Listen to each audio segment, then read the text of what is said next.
Hello, Astros. I'm Indumati Karthikeyan from Inkara AS Academy. Today we are going to see about the 11th December current affairs. The topic taken from the Delhi edition. The topic is deepening India's step as a key space-faring nation.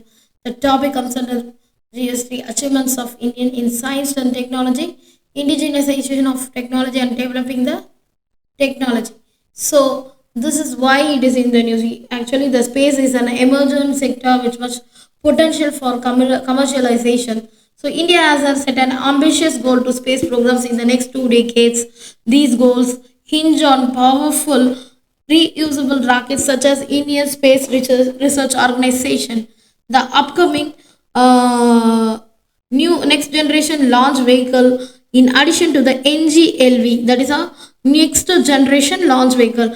India must tap into its private sector to develop more such rockets in order to secure strategic autonomy and also access the outer space of the orbit. And also there is a ISROs have some roadmap for that. So for an instant, there's an infant space program in 1960s. There's a powerful space faring nation. So now the Gaganyaan mission is underway. So the Indian human space flight capability, India develops the human capability to fly to space. So by the end of the next decade, India aims to have more sustained presence and also having own space station in orbit around the earth. So this is the main concept. It is also aimed the human space flight capabilities to the moon. So for realizing these objectives, so we must have multiple uncrewed mission to the moon, and also there is a mastering of human centric technology for the space travel, and also we need to develop the powerful new rockets. These rockets heavier payloads to support the humans in space, and also there is a financial viable. It will be many test flight to reach the safety and also reliability of the standard for the human space flight to the moon.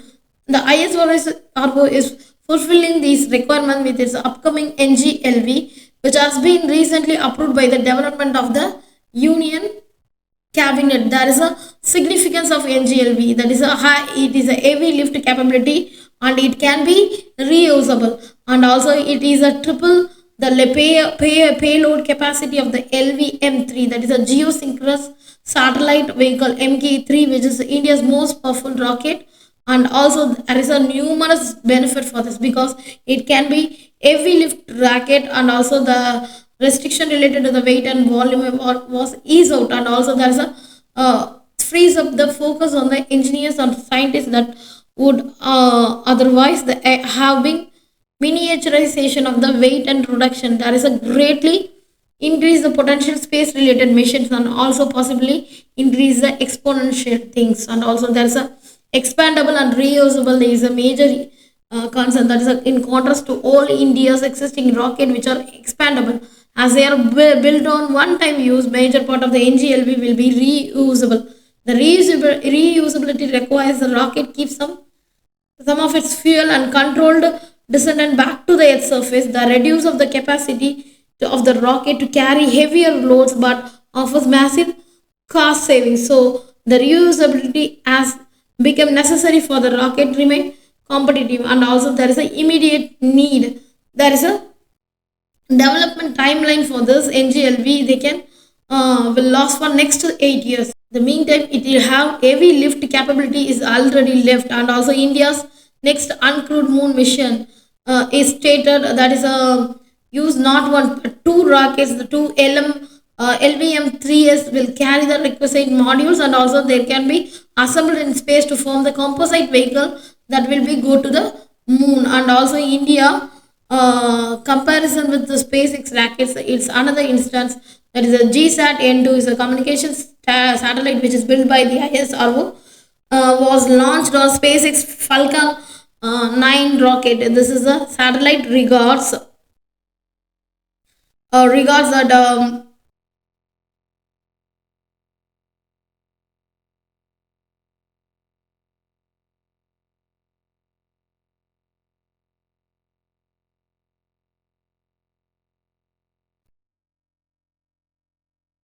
the satellite weighted about 4,700 kilograms with a maximum weight on LVM3 is a can carry to geostationary transfer orbit and is 4000 kg.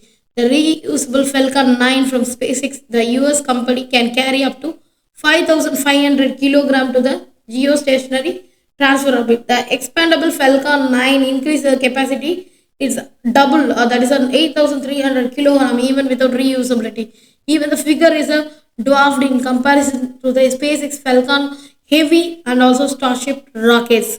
So there's a Starship achievement. That Starship is completed in the sixth test flight recently has been achieved, and also a heavy lift and reusability. A mind-blogging capacity to lift over 21,000 kilogram in GTO, and also 1 lakh kilogram to be low Earth orbit, with remaining reusable, shows that the Starship is already past the level of the advancement and all that the NGLV hopes to achieve to end of the 8 years the development phase.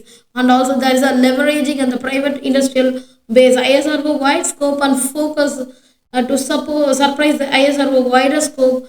It's a raise a question about the why India is not exploring more paths to produce the multiple reusable heavy lift rockets. And also there is a private sector involvement is required, because NGLV, the Department of Space, can give the contract to the private industry in India to design and develop reusable heavy lift rockets. So this is emergent sector with massive potential and commercialization. There is a private sector interest in India to take up these contracts with the right incentives, and also there is a collaborations required with a partner of foreign companies. The lack of existing faculty of rocket technology among Indian corporations, they can explore foreign collaboration. For instance, various rocket engines are already sold commercially, so funding and accountability mechanism is required. The milestone based funding mechanism where the Department of Science Space that pays the private player after they meet certain objective at every stage in a great way to ensure accountability and also reduce the cost overturns.